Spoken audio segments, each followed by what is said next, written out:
let's do the second box for my Theros mini cube. I'm calling it number 11 instead of 10. It's box 11. And I know this is the one where I tried to film many times, and for some reason or another I had to delete the video. Either some weird noise came in from somewhere, or anyways. So let's get going with this box. I'm not going to do mystery, I'm just going to put the cards up. The previous box had red, green, multicolored, a few planeswalkers, a few cards I didn't know were in there, and then this one has white, blue, black. Alright, enough. Fix my tripod so that I'm not, sorry about that, so that I'm not too far behind, and so my back is not leaning at a weird angle. This card is part of the Death and Taxes toolbox. It hurts you, but if you have a deck that doesn't cast that much per turn, you can really hurt your opponent with it. Some of these Besto cards were pretty cool because when the underlying enchanted creature dies, you get another creature. This one was one of the popular ones. I played it a lot. It was part of a cycle where the creatures you control have ability, and your opponent's creatures lose that ability, and there was one per color. This is the white one. This card got a lot of play, because you continually gain one life. So it's got kind of like a Soul Sisters thing going. Another Death and Taxes card. And this one, of course, protects you against red deck wins. I could not make this card worth playing for the life of me. I tried so hard. Put it in multiple decks and it just didn't happen. This one was fared a little better. I mean, it's a 1/1/2, so you're going to want to play it in something. This one too. A 1/1/1 lifelink. Came in handy. I don't remember playing this card.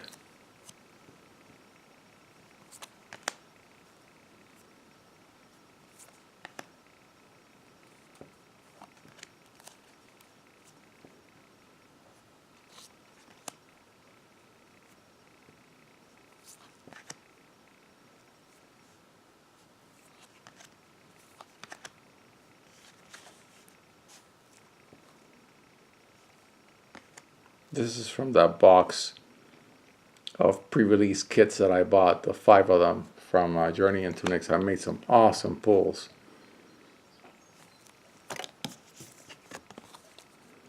And this card got a lot of press because the whole thing of it can block an additional 99 creatures, but it was actually not a good card.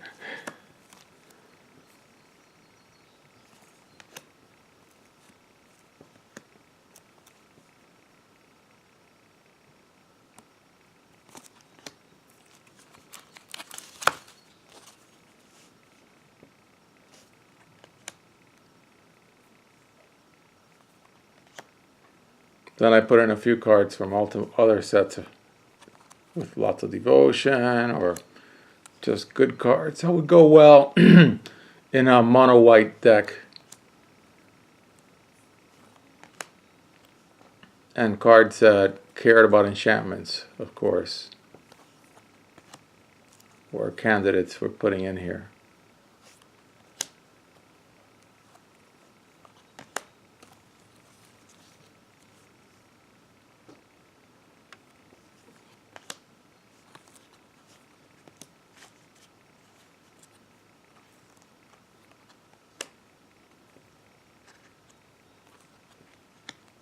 Our old friend Sarah Angel.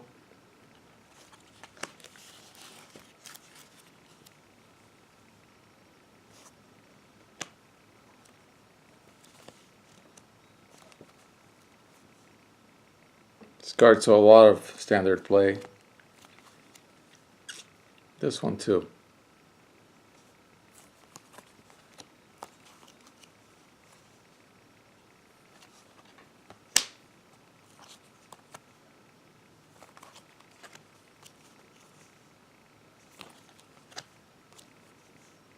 This one also saw a lot of play in the white weenie decks.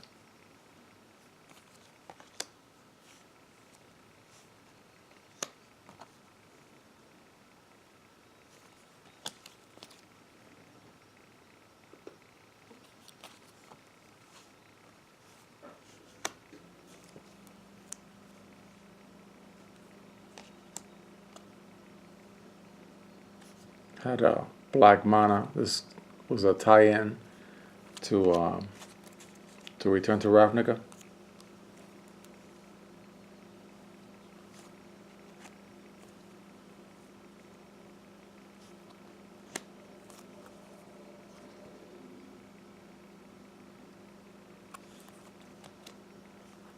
Oh, this is the card that I was talking about in the previous video. I pulled this card in a mythic rare foil, regular mythic rare pack out of Born of the Gods. I bought a couple of loose packs. Brimaz, I couldn't remember his name for the life of me because I'm an old dude and I forget cards' names. You young ones watching this are lucky that you can remember things a lot better.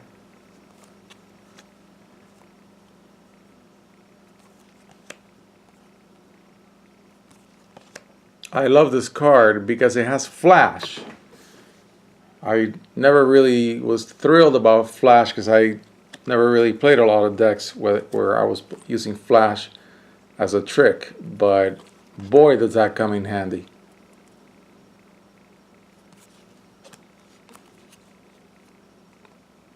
Of course, Therese Nielsen strikes again. Really nice enchantment cycle that I used, that I played a lot. Played those cards a lot in each of the 5 colors. Played them all. This is another great card.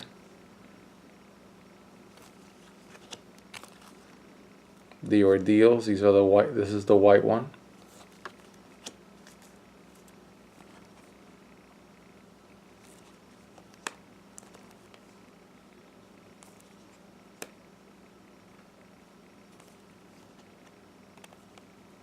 Nice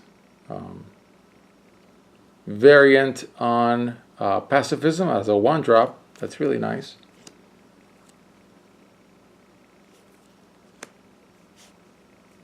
More for the white toolbox.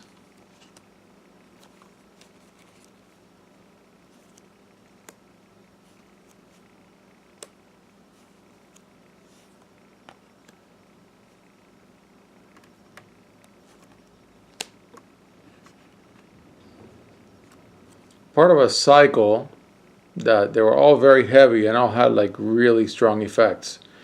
Destroy all creatures and planeswalkers. And if it's your turn, scry 2. That's pretty good, even for 7. Nice foil.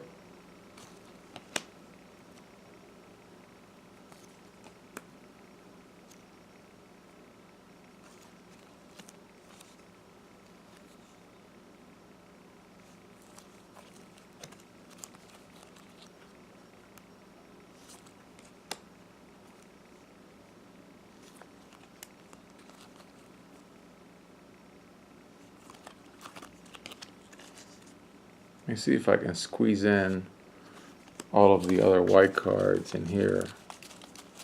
I think I can. This card saw a lot of play in Standard. It's a really neat battle trick, even in Constructed.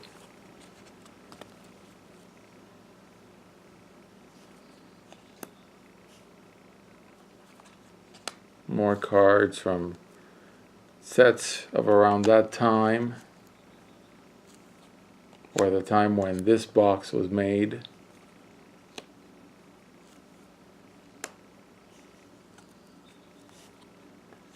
Of course, this is part of that cycle from Journey into Nyx that had Strive.